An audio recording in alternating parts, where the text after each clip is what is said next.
Review Transformers The Last Night, Deluxe, Voyager Class, pardon, Nitro Zeus.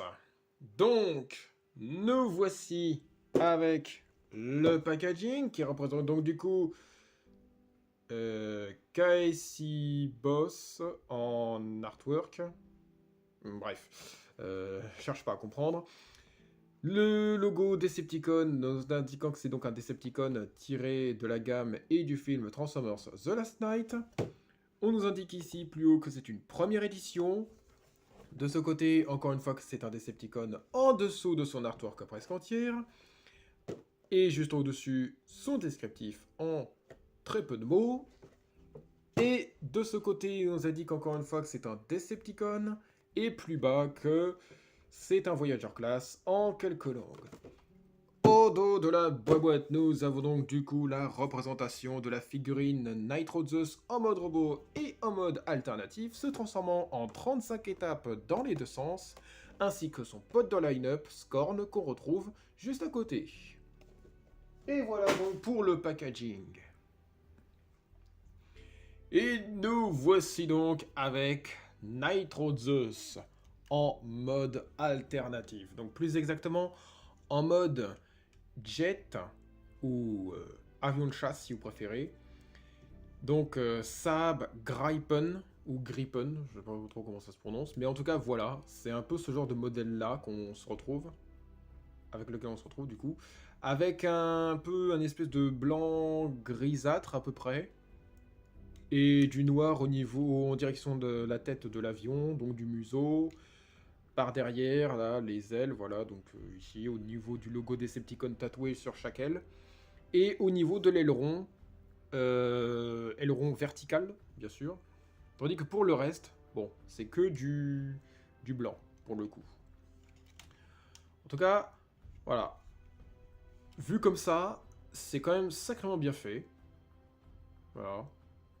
Même aussi en le voyant comme ça. Voilà, c'est vraiment bien, pas mal. Hein. Même de haut comme ça.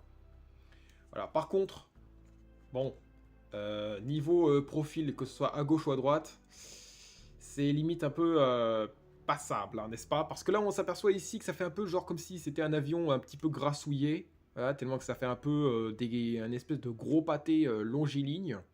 Bon, vu de derrière comme ça peut passer après tout, pourquoi pas, hein. Mais après, bon, voilà, c'est un peu limite, quoi.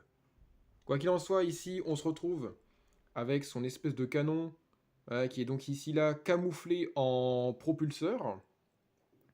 Voilà.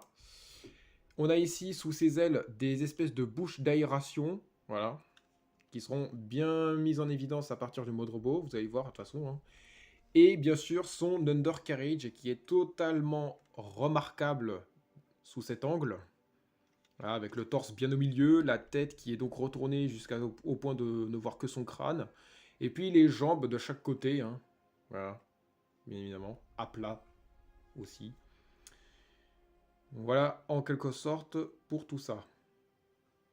Autrement, il a aussi droit à des gimmicks. Donc on a, pour commencer, son espèce de trame d'atterrissage avant, voilà, qui rentre sous l'undercarriage en fait. Tandis que bah, les deux autres, bon bah ils restent tels comme ils sont. Donc là il est en mode plein vol en quelque sorte. Mais on a aussi un autre gimmick, celle du cockpit qui s'ouvre. Et donc là on peut mettre un personnage, un mini personnage Headmaster de préférence bien sûr, hein, à l'intérieur. Voilà, comme ça le cockpit est bel et bien rempli. Il y a bel et bien un pilote à l'intérieur. Donc voilà en quelque sorte. Voilà donc pour l'ensemble de Nitro Zeus.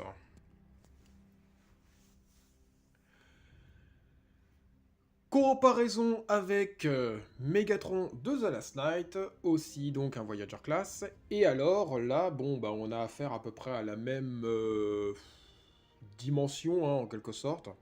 Voilà, donc on s'aperçoit que c'est, bon, quand même un peu lui, hein, qui est quand même un peu plus large. Mais par contre, c'est quand même lui qui est un chouïa plus long, par contre, en termes de taille. Enfin, en termes de longueur, surtout. Voilà. Bon, comme quoi, ça aurait été mieux de l'avoir en leader class pour le mode véhicule, enfin alternatif. Mais mine de rien, en mode robot, ça aurait été peut-être un peu trop grand par la suite. Donc voilà, alors que normalement, ils sont censés être pratiquement de la même taille. Je dis bien pratiquement. Pas exactement non plus. Hein.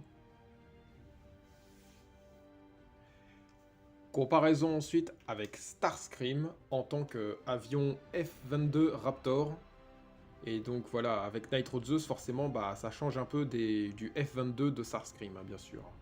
Voilà, en tout cas, deux modèles d'avions de chasse, en quelque sorte. Voilà. Donc voilà pour tout ça. Et donc en termes d'accessoires, il est donc accompagné de ces espèces de rangées en quelque sorte de missiles. Voilà, donc repeintes en blanc vif, voilà cette fois-ci. Et donc qu'il va falloir tout simplement accrocher sous ses ailes, de chaque côté, bien évidemment. Hein. Alors je vais pas les accrocher à fond non plus pour qu'on puisse réussir à les retirer du premier coup. Et l'autre, voilà, comme ceci, voilà. Et là, nous avons donc bah, tout simplement le mode attaque de l'avion, en quelque sorte, on va dire. Hein. Donc voilà pour l'ensemble du mode alternatif de Nitro Zeus. Il est temps maintenant de passer à la transformation. Et oui, le moment qu'on attendait tous. Donc du coup, on va pouvoir commencer par rabaisser l'aileron vertical, bien sûr. Décrocher, voilà, donc tout ça. Et le rabattre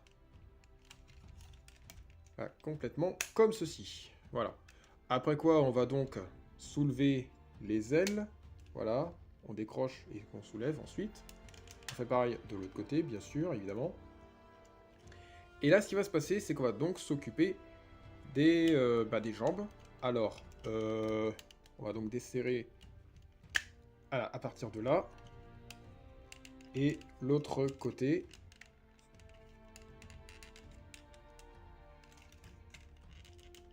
Voilà, comme ceci. Et comme cela. Donc après quoi, on va donc écarter le tout. On va donc pivoter le bras. Pardon, la jambe plutôt. Décidément. Hein. Alors je fais doucement. Hein. Et après quoi, on va donc ramener le pied directement en angle. Allez, voilà, comme ça sera déjà un truc de fait. Et la jambe dans le bon sens. Voilà, comme ceci. Tibia vers nous, forcément. Donc là, on va faire à peu près pareil de l'autre côté. Enfin, pareil, simplement. Hein. Pareil, voilà, comme ça. Et le pied en angle, comme ceci. Alors, on va juste pivoter encore un peu. Et là, on a donc les jambes déjà formées. Donc ici, on va donc extraire ce bras-là. On pivote le biceps dans le bon sens. On déploie la main, le canon. Bon, le canon, pourquoi pas. Hein. Et ensuite, ce qui va se passer, c'est qu'on va écarter un peu cette jambe-là. Et écarter complètement, lui, par contre, cette jambe-là. Donc, comme ça. Et vers l'avant, comme ceci. Pour ensuite remonter le nez de l'avion afin qu'il fasse guise d'avant-bras, enfin d'autres avant-bras, je veux dire, secondaires. Alors là, du coup, on va bien mettre comme il faut, voilà. Et après quoi, on va donc remettre tout ça comme il faut. On va insérer les deux jambes ensemble comme celle-ci, enfin comme ceci, je veux dire, et comme cela. On insère le tout. On rabat les jambes. Voilà, librement. Et là, ce qui va se passer, c'est qu'on va s'occuper du nez de l'avion. On pivote. On va ensuite écarter le bout du nez. Un peu. Ça va nous aider, en fait. Et là, après, on va vraiment faire toute la manipulation depuis le dessous. Et hop, voilà, donc ça, c'est écarté. On va ramener tout ça comme ceci. Et on insère le tout sur les côtés du cockpit. Donc comme ceci. Voilà. Et après quoi, il n'y aura plus qu'à écarter ces espèces de barrettes. Voilà, en haut et en bas. Et là, donc, nous avons l'arbalète de Nitro Zeus formée. Et ainsi, on va pouvoir s'occuper de la tête. Donc là, ça va être un petit peu difficile de faire tout comme il faut. Ah bah finalement, j'ai réussi, comme quoi. Hein. Donc là, j'ai en fait mis à plat le col et la tête en même temps, en fait. Alors la tête qu'on va du coup pouvoir retourner dans le bon sens, tant qu'à faire. On rabat les épaulettes. Et ensuite, on va aller derrière pour former... Enfin, pour enrouler les ailes contre elles-mêmes. Donc là, du coup, on a la pointe des ailes qu'on va plier vers le haut. On décroche tout ça. On va ensuite décrocher de son emplacement la bouche d'aération. Et on enroule l'aile. Voilà, comme ça, et comme ça. Et on clipse. Et après quoi, on fait donc pareil de l'autre côté. Donc, on va ensuite plier tout ça. Enfin, ça. On décroche ça. On enroule, on enroule, on enroule. Et voilà le travail. Et dernière chose, pour bien compléter le tout, on va aller ajouter les rangées de missiles contre les bouches d'aération. Comme ceci donc. Et l'autre comme cela. Voilà, comme ceci. Alors je remets tout bien comme il faut. Et normalement, je pense que on est bon dans l'ensemble. Et là, nous avons donc Nitro Zeus en mode robot.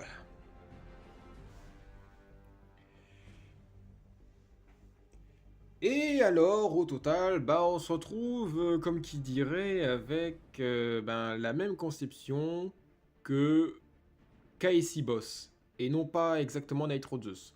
En tout cas, c'est l'impression que ça donne sur le coup. Hein.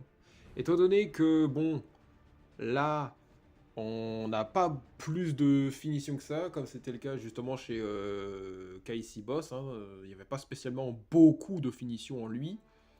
Ce qui faisait qu'il donnait l'impression d'être effectivement un peu tout blanc. Voilà, au niveau du torse notamment et au niveau des tibias. Donc là, sur le coup, en mode robot au total, on aurait quand même pu avoir un peu plus de finition en quelque sorte. Ne serait-ce qu'au niveau des ronds, n'est-ce pas, hein, qui aurait pu être bel et bien coloré, en plus d'être bien détaillé. Voilà, même les tibias, je pense qu'on aurait pu avoir un peu de noir en quelque sorte, ou autre. Bon là en tout cas on a la chance, on a un peu ces pieds qui contiennent un peu de marron sur les côtés internes et externes. Marron métallique légèrement.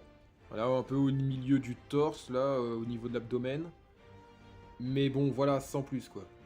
Après, voilà, on se retrouve avec du coup une espèce de tête un peu prolongée verticalement, dont le menton est un peu pointu, et avec les cornes verticales, et ainsi qu'un œil un peu stylisé, genre œil de Shockwave en fait. Car bien entendu, de base, il était prévu que Nitro Zeus justement ait ce genre de tête. Sauf que finalement, bah, dans le film final, au final, bah, on l'a vu avec la tête de Shockwave carrément. Ce qui faisait que, théoriquement, on pourrait penser que, comment il s'appelle, Nitro Zeus, serait le frère de Shockwave. Ah, serait en fait une source d'inspiration à une série Transformers, un peu mal faite d'ailleurs en elle-même, mais bon bref.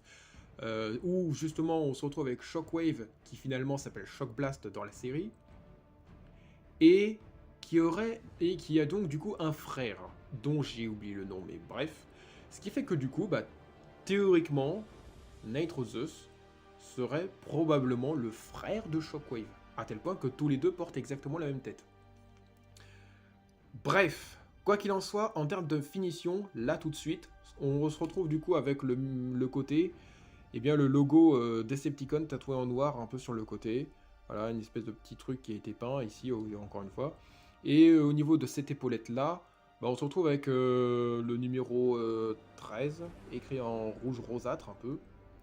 Et ici, sur le tibia, au niveau de la cuisse plutôt, bah, on se retrouve avec un chiffre.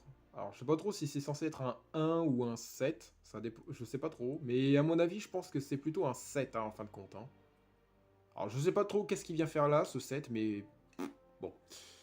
Après tout, hein, pourquoi pas.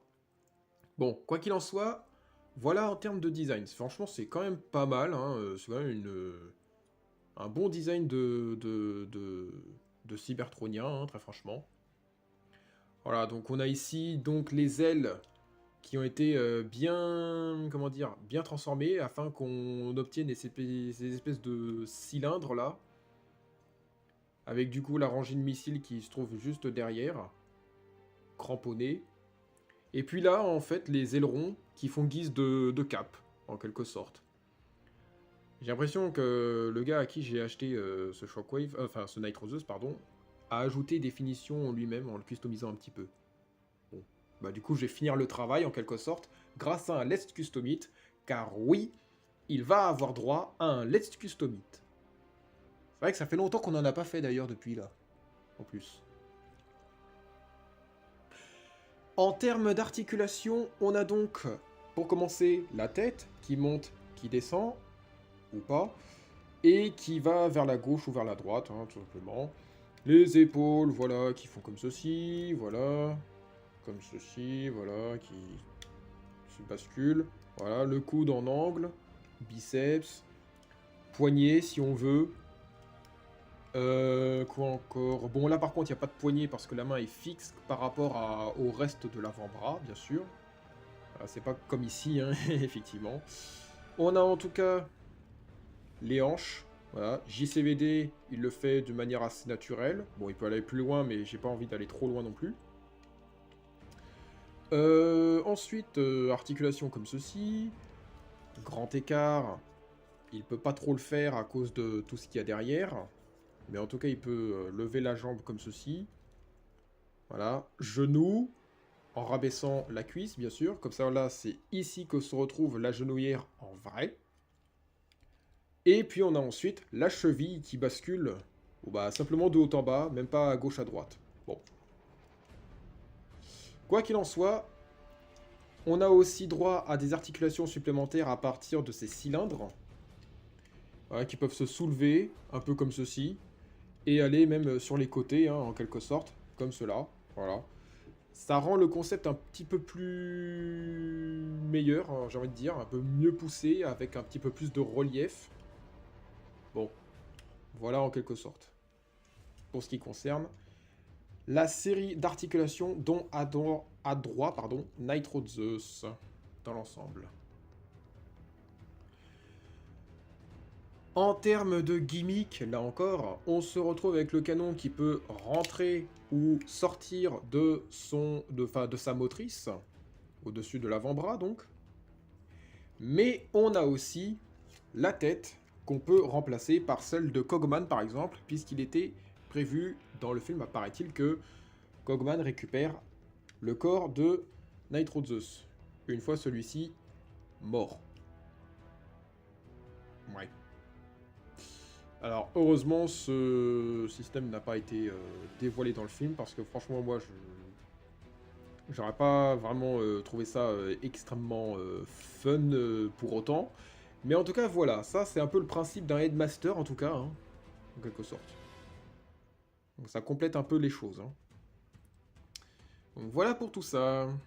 Et puis, bien sûr, on se retrouve avec son arbalète, bon, qui malheureusement n'a rien de spécial, mis à part le fait d'être...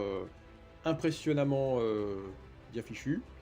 Mais bon, voilà. On n'a pas de cartouche, voilà. On n'a pas de truc dans le genre, on n'a pas de fléchette, on n'a pas de flèche carrément. Mais bon, voilà quoi. Tout est désormais manuel. Voilà, voilà. Et donc, comparaison avec Megatron, voilà, donc de The Last Knight, bien sûr, où on s'aperçoit finalement que Nitro Zeus est un chouïa plus bas au sommet du crâne que Megatron, voilà. Sans compter, bien entendu, la hauteur de Nitro Zeus au niveau des cornes, hein, bien sûr. Donc voilà en tout. Comparaison ensuite avec Optimus Prime, dont ça revient exactement au même. Comparaison avec Berserker. Comparaison avec Barricade. Et ainsi, comparaison avec Mohawk.